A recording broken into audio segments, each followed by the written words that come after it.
అందరికీ నమస్తే అండి. నేను Harinath Yadav. Welcome to our channel Andhra vision. YSRCP MLC Anantha Babu ఆయన స్టోరీ అందరికీ తెలిసిందేదే. కాకపోతే మరి మీరెందుకు చెప్తున్నారనొచ్చు. ఆ కేసులో దళిత యువకుడైనటువంటి సుబ్రహ్మణ్యం అనంతబాబుకి కార్ డ్రైవర్గా దాదాపుగా 5-6 సంవత్సరాలు పైగా వాళ్ళ దగ్గర వర్క్ చేసినటువంటి వ్యక్తిని ఎంత హింసించి చంపారో అందరికీ తెలిసిన విషయమే. కాకపోతే దీంట్లో పెద్ద ట్విస్ట్ ఏమంటే అతని భార్య ఏటుగా ఆమె ఆయన చంపడంలో ప్రత్యక్ష సాక్షి ఆమె ఉంది, అతనికి ఆమె సహకరించింది అనేసి సిట్ నిర్ధారించింది. దీనికి సంబంధించినది ఈరోజు పూర్తి డీటెయిల్స్లో చెప్పుకుందాం. ఎవరైనా ఫస్ట్ టైం ఛానల్ చూస్తుంటే ప్లీజ్ సబ్స్క్రైబ్ చేసుకోండి. ఒకసారి దాని గురించి తెలుసుకుందాం. దళిత యువకుడు సుబ్రహ్మణ్యం హత్యలో వైకాపా ఎమ్మెల్సీ అనంతబాబు భార్య పాత్ర అనేసి వేశారు. దీనికి సంబంధించి ఆమె కీలకంగా అతనికి ఆమె సహకరించింది అనేసి సిట్ నిర్ధారించింది. దీనికి సంబంధించినది ఈరోజు పూర్తి డీటెయిల్స్లో చెప్పుకుందాం. ఎవరైనా ఫస్ట్ టైం ఛానల్ చూస్తుంటే ప్లీజ్ సబ్స్క్రైబ్ చేసుకోండి. ఒకసారి దాని గురించి తెలుసుకుందాం. దళిత యువకుడు సుబ్రహ్మణ్యం హత్యలో వైకాపా ఎమ్మెల్సీ అనంతబాబు భార్య పాత్ర అనేసి వేశారు. దీనికి సంబంధించి ఆమె కీలకంగా వ్యవహరించారని గుర్తించారు. సీసీ కెమెరాల్లోని దృశ్యాలను విశ్లేషించి హత్య సమయంలో ఘటనా స్థలంలోనూ ఆ తర్వాత కూడా మృతదేహాన్ని తీసుకెళ్లిన వాహనంలోనూ ప్రధాన నిందితుడైన అనంతబాబుతో కలిసి ప్రయాణించినట్లు నిగ్గు తేల్చింది. ఆయన మృతదేహాన్ని చంపి తీసుకెళ్లినప్పుడు కూడా ఆమె కారులో ఉంది అనేసి వీళ్ళు సిట్టు నిర్ధారణ చేశారన్నమాట. దాంతోపాటు ఈ కేసులో ఆమెను రెండో నిందితురాలుగా అంటే ఏటుగా చేర్చారు. అంటే ఆమె కూడా ఆ హత్యలో పాల్గొనింది అని ఏటుగా చేర్చారనమాట. ఎవరిని? అనంతబాబు భార్యని. అలాగే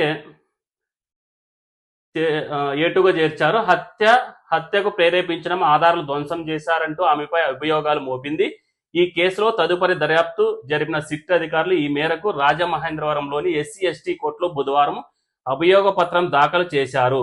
వైకాపా హయాంలో పోలీసులు ఈ కేసును సమగ్రంగా దర్యాప్తు చేయకుండా, కీలకమైన సాంకేతిక ఆధారాలు సేకరించకుండా వదిలేయడమే కాకుండా ప్రధాన నిందితుడు అనంతబాబుకు కొమ్ము కాసేలా వ్యవహరించిన నేపథ్యంలో కూటమి ప్రభుత్వం గతేడాది జూలైలో తదుపరి దర్యాప్తు కోసం సిట్ ఏర్పాటు చేసింది.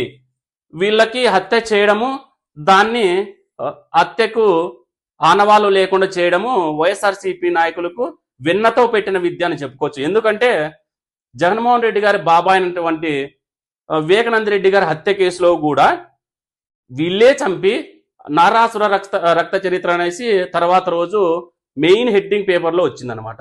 ఈ విధంగా వాళ్ళు చంపడం, వేరే వాళ్ళ మీదకి నెట్టడం, లేదంటే ఆధారాలు లేకుండా చేయడము వీళ్లకు వెన్నతో పెట్టిన విద్య అనమాట. ఇంకా చెప్దాం ఏమేమి జరిగిందో. ఈ విధంగా ప్రాసిక్యూషన్ సహకారం అందించేందుకు సీనియర్ న్యాయవాది ముప్పాళ్ల సుబ్బారావుని నియమించింది. సిట్టు దర్యాప్తులో భాగంగా సీసీటీవీ ఫుటేజీలు, కాల్ రికార్డులు, సాక్షులు, వాంగ్మూలాలు, ఇతర సాంకేతిక ఆధారాలు, ఫోరెన్సిక్స్ విశ్లేషణ చేయించింది. అందులో అనేక కొత్త అంశాలు వెలుగులోకి వచ్చాయి. వాటన్నింటినీ అభియోగ పత్రంలో పొందుపరిచింది. ప్రధాన అంశాలు ఇవే. ఒకసారి ప్రధాన అంశాలు కూడా చూద్దాము. అనంతబాబు అతని భార్య లక్ష్మీదుర్గ వద్ద సుబ్రహ్మణ్యం 6 ఏళ్ల పాటు కార్ డ్రైవర్గా పనిచేశారు. మనం ముందుగానే చెప్పుకున్నట్టు దాదాపుగా 6 ఏళ్ళు పనిచేశారంట. ఎవరు? సుబ్రహ్మణ్యం, దళిత యువకుడు సుబ్రహ్మణ్యం వ్యక్తి. అలాగే ఆ సమయంలో అతని పెళ్లి ఖర్చుల కోసం అనంతబాబు నుంచి దాదాపుగా 50,000 రూపాయలు అప్పుగా తీసుకున్నాడు. 50,000 రూపాయలు అనంతబాబు దగ్గర అప్పుగా తీసుకున్నాడు సుబ్రహ్మణ్యం. అలాగే అందులో 30,000 తిరిగి చెల్లించాడు. 30,000 ఇచ్చేశాడు. హత్యకు గురి కావడానికి 3 నెలల ముందు సుబ్రహ్మణ్యం అనంతబాబు దంపతుల దగ్గర ఉద్యోగం మానేశాడు. దీంతో కక్ష పెంచుకున్న అనంతబాబు తనకు చెల్లించాల్సిన 20,000 ఇవ్వాల్సిందేనంటూ సుబ్రహ్మణ్యాన్ని, అతని కుటుంబ సభ్యుల్ని పదే బెదిరించేవాడు. ఈ అనంతబాబు అనే చిల్లర వ్యక్తి అతని దగ్గర 6 ఏళ్ళు పనిచేశాడు అనే కనికరం లేకుండా 50,000 ఇచ్చాడు పెళ్లికి. 50,000 తిరిగి 30,000 ఇచ్చాడంట. కేవలం 20,000 రూపాయలకు ఆ అబ్బాయిని, సుబ్రహ్మణ్యం అనే దళిత యువకుని చిత్రహింసలు పెట్టడమే కాకుండా వాళ్ళ ఫ్యామిలీని కూడా చిత్రవధ చేశాడని కూడా చెప్పుకొచ్చారు. కేవలం 20,000. ఈ దుర్మార్గుడికి 20,000 6 సంవత్సరాలు కనీసం పనిచేశాడనే ఇంకిత జ్ఞానం కూడా మర్చిపోయి ఆ అబ్బాయిని ఇలా చేశాడనమాట. అదే చెప్పుకుంటూ పోతే 2022 మే 19 రాత్రి 7 గంటల సమయంలో సుబ్రహ్మణ్యం అతని స్నేహితుడు కలిసి వారు నివసించే రాంబగీచా అపార్ట్మెంట్ నుంచి బయటకు వెళ్లారు. అదే రోజు రాత్రి 8 గంటల 9 నిమిషాల సమయంలో అనంతబాబు సుబ్రహ్మణ్యం తండ్రికి ఫోన్ చేసి అతని గురించి ఆరా తీశాడు. తనకు చెల్లించాల్సిన 20,000 ఇవ్వకపోతే కాళ్ళు చేతులు నరికేస్తానని బెదిరించారనమాట. కేవలం 20,000 రూపాయలకి అనంతబాబు సుబ్రహ్మణ్యం తండ్రికి ఫోన్ చేసి తనకి ఇవ్వాల్సిన 20,000 రూపాయలు ఇవ్వకపోతే కాళ్ళు చేతులు నరికేస్తానని బెదిరించాడట. ఈ పోటుగాడు ఇంతకన్నా ఎవరు లేరు రాష్ట్రంలో పోటుగాడు అన్నట్టు ఆయన తండ్రికే ఫోన్ చేసి 20,000 కేవలం 20,000కి కాళ్ళు చేతులు నరికేస్తాడంట. కాళ్ళు చేతులు నరికేసింటే కూడా ఆ కథ వేరేగా ఉండేదని. చూద్దాం ఇంకా ఏమేమి మాట్లాడాడు.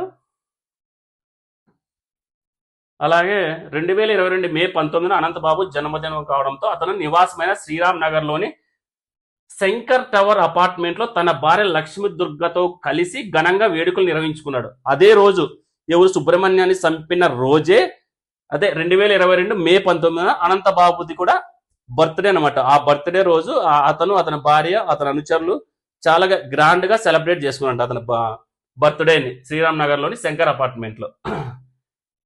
ఆ రోజు రాత్రి 10:15 నుంచి 10:30 గంటల సమయంలో శంకర్ టవర్స్ పక్కనే ఉన్న నవభారత్ పబ్లిక్ స్కూల్ వద్ద సుబ్రహ్మణ్యం స్నేహితులతో కలిసి మందు తాగుతుండడంతో అనంతబాబు అక్కడికి వెళ్లి అతన్ని తన ఏపీ 39B0656 నంబరు I-20 వాహనంలో ఎక్కించుకొని తీసుకెళ్లిపోయాడు. తర్వాత కొన్ని గంటల్లోనే అతని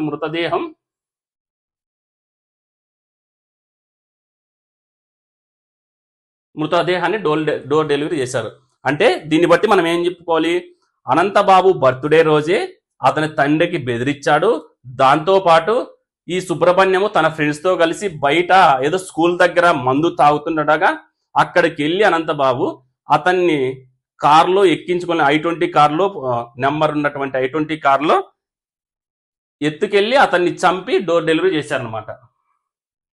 ఈ విధంగా దీనికి సంబంధించిన ఇంకా కొన్ని వాచ్మెన్ కుమార్తెను కర్ర అడిగారట. అనంతబాబు అతని భార్య లక్ష్మీ దుర్గ కాకినాడలోని శంకర్ టవర్ అపార్ట్మెంట్ లోని 401 నంబర్ ఫ్లాట్ లో నివసించేవారు. శంకర్ టవర్ అపార్ట్మెంట్ లో 401 లో నివసించేవారు వీళ్ళు. సుబ్రహ్మణ్యం హత్య జరిగిన రోజు 2022 మే 19వ తేదీ రాత్రి ఆమె ఇదే అపార్ట్మెంట్ లోని ఫ్లాట్ లో ఉన్నారు. అంటే ఆమె ఏమి చెప్పుకొచ్చింది, ఇంతకుముందు మనం వైఎస్ఆర్సీపీ గవర్నమెంట్ అధికారంలో ఉన్నప్పుడు నేను ఆ రోజు అక్కడ లేను, నేను వేరే మా బంధువులకి హెల్త్ బాగాలేకుంటే హాస్పిటల్ ఉన్నాను అని చెప్పింది. కానీ ఇప్పుడు సిట్ ఏం నిర్ధారించింది, అదే రోజు నైట్ ఆమె అదే అపార్ట్మెంట్ లో అక్కడే ఉన్నది. అపార్ట్మెంట్ లో వాచ్మెన్ కుమార్తెను కర్ర అడిగిందంట సుబ్రహ్మణ్యాన్ని చంపడానికి. అలాగే సుబ్రహ్మణ్య హత్యకు ముందు రాత్రి 10:20 నుంచి 10:22 గంటల మధ్య సెల్లార్లోని వాచ్మెన్ గదిలోకి వెళ్లిన లక్ష్మీ దుర్గ వాచ్మెన్ కుమార్తెను పెద్ద కర్ర కావాలని అడిగారు. తన దగ్గర లేదని ఆమె సమాధానం ఇవ్వగా ఏదో ఒక కర్ర తీసుకురావాలని తీవ్ర ఒత్తిడి చేశారట. హత్య గురించి తనకు తెలియదని, అదే సమయంలో తాను అక్కడ లేనని, ఆసుపత్రిలో బంధువులకు పరామర్శించడానికి వెళ్ళానని అనంతబాబు భార్య గతంలో పోలీసులకు వాంగ్మూలం ఇచ్చింది. వాంగ్మూలం ఎంత బాగా ఇచ్చింది చూడండి. కనీసము అదే అపార్ట్మెంట్ లో ఆమె ఉన్నా కూడా లేనన్నట్టు, ఎందుకంటే వాళ్ళ అధికారం ఉన్నటువంటి పార్టీ కదా, ఏమైనా వాంగ్మూలం ఇస్తుంది, ఏదైనా కూడా సాక్ష్యాలను తారుమారు చేసి అంత టాలెంట్ ఉందన్నమాట. కాబట్టి అదే అయితే ఆమె చెప్పిన ఆసుపత్రులు ఆ సమయంలో ఆమె లేరని సీసీ కెమెరా ఫుటేజ్ల విశ్లేషణలో తేల్చిన సిట్ అధికారులు అదే సమయంలో హత్య జరిగిన ఘటనా స్థలంలో ఆమె ఉన్నట్టు కూడా సీసీ ఫుటేజ్లలో గుర్తించారు. దీంతో అప్పట్లో ఆమె చెప్పిన వాంగ్మూలం అంతా పచ్చి అబద్ధమని, హత్యలో ఆమెది క్రియాశీలక పాత్రని నిగ్గు తేల్చారు.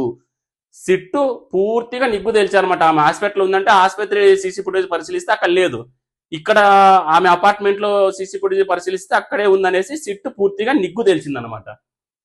దాంతో పాటు ఇంకా ఏమేమి ఆధారాలు, నాగమల్లి తోట దగ్గర ప్రమాదమని కాలు, నాగమల్లి తోట దగ్గరని ఎవరు, ఈ సుబ్రహ్మణ్యం హత్య గావించబడ్డా అంటే యాక్సిడెంట్ జరిగిందనేసి వాళ్ళ నాన్నకే మనోడు కాల్ చేశాడనమాట అనంతబాబు. 19వ తేదీ అర్ధరాత్రి 12:53 గంటల సమయంలో అనంతబాబు సుబ్రహ్మణ్యం తండ్రికి ఫోన్ చేసి నాగమల్లి తోట కూడలి వద్ద జరిగిన రోడ్డు ప్రమాదంలో సుబ్రహ్మణ్యం గాయాల పాలయ్యాడని ఆసుపత్రికి తీసుకెళ్తున్నానని చెప్పాడట. అంటే ఈయన అప్పటికే చంపేసి నాగమల్లి తోట దగ్గర యాక్సిడెంట్ జరిగిందని వాళ్ళ నాన్నకే ఫోన్ చేసి ఇన్ఫర్మేషన్ ఇచ్చాడనమాట. అయితే ఆ సమయంలో అనంతబాబు సెల్ టవర్ లొకేషన్ నాగమల్లి తోట దగ్గర కాకుండా NPFCL రోడ్డు ఏరియాలో బృందావన్ కాలనీలో ఉందనేసి సిట్టు నిర్ధారించిందనమాట.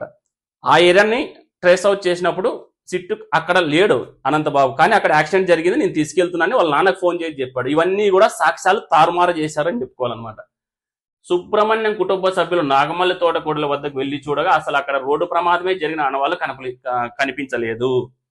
సుబ్రహ్మణ్యం తల్లిదండ్రులు వెళ్ళి చూస్తే అక్కడ కనిపించలేదు అనమాట. అదే రోజు అర్ధరాత్రి సుబ్రహ్మణ్యం మృతదేహాన్ని అనంతబాబు తన వాహనంలో తీసుకెళ్లి సుబ్రహ్మణ్యం కుటుంబం నివసించే అపార్ట్మెంట్ వద్ద పడేశారు. దీన్నే అప్పట్లో పెద్ద సంచలనం డోర్ డెలివరీ అన్నారన్నమాట. అక్కడ పడేయడం వల్ల ఈ డోర్ డెలివరీకి పడేయడమే కాకుండా చంపి వాళ్ళకి 2 లక్షలు ఇస్తానని ఎవరికి తెలియకుండా అంత్యక్రియలు చేయాలని బెదిరించాడు. ఈ అనంతబాబు అనేవాడు ఎంత క్రూరుడో చూడండి. చంపేసి కూడా వాళ్ళ తల్లిదండ్రులకి 2 లక్షలు ఇస్తానని బెదిరించాడంట. అలాగే కుటుంబ సభ్యులు ఎదురు తిరగడంతో వెనక్కి వెళ్ళిపోయారు. వెళ్తూ వెళ్తూ తన కారు డిక్కీలో ఏమైనా ఉన్నాయని చూశారు.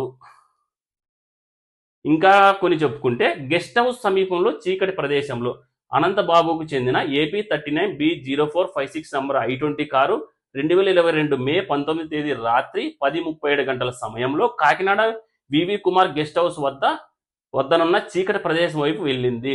ఇవన్నీ సిట్టు సీసీ ఫుటేజ్ ఆధారంగా మొత్తం బయటకు పెట్టిందనమాట. అక్కడే చాలాసేపు ఆగింది. రాత్రి 10:55 గంటలు తిరిగి వెనక్కి వచ్చింది. 12:05 అక్కడి నుంచి వెళ్ళిపోయింది. దీన్ని బట్టి అక్కడే హత్య చేశారని స్పష్టమవుతుంది. ఇవన్నీ కూడా స్పష్టంగా ఎక్కడెక్కడ సీసీ ఫుటేజ్, ఈ కారు, ఈ నంబర్ అనంతబాబుది I-20 కారు, ఈ నంబర్ అన్నమాట, ఈ నంబర్ కారు, దీన్ని బట్టి సిట్టు మొత్తం బయట పెట్టేసింది అనమాట. ఇంకా చెప్పుకుంటూ పోతే హత్య ముందు తర్వాత దుస్తులు మార్చుకొని, ఇది కూడా పెద్ద కీ పాయింట్ అని చెప్పుకోవాలి. సుబ్రహ్మణ్యం హత్యకు ముందు ఆ తర్వాత కూడా అనంతబాబు, ఆయన భార్య లక్ష్మీదుర్గలు వారు నివసించే శంకర్ టవర్స్ అపార్ట్మెంట్ ఎదురుగా ఉండే ఈశ్వరధర్ని అపార్ట్మెంట్లో పలుమార్లు హడావుడిగా తిరుగుతూ కనిపించారు. హత్యకు ముందు తర్వాత 4-5 సార్లు దుస్తులు మార్చుకొని కనిపించారు. ఇవన్నీ సీసీ ఫుటేజ్లో నిక్షిప్తమయ్యాయి. కాకినాడలోని అమృత ఆసుపత్రి, ఆంజనేయ స్వామి గుడి, భానుగుడి సెంటర్లో, బ్లూరే ఆసుపత్రి, బగీచా అపార్ట్మెంట్లో, ఈశ్వరధర్ని అపార్ట్మెంట్లో ఇలా 14 చోట్ల నుంచి సీసీ కెమెరాల దృశ్యాలను సిట్ అధికారులు సేకరించారు. AP39B0456 నంబర్ కలిగిన I-20 వాహనం అనంతబాబుది.